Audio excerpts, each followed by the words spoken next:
கொஞ்சம் தள்ளி நில்லு மானே, இல்லை எக்கச்சக்கமாகி போகும் தானே. உள்ளதெல்லாம் சொல்லி புட்டேன் நானே, அட ஊடல் என்ன கூடல் என்ன மானே.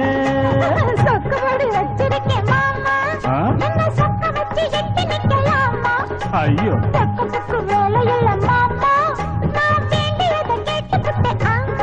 ஐய எட்டி கொஞ்சம் தள்ளி நில்லு மானே.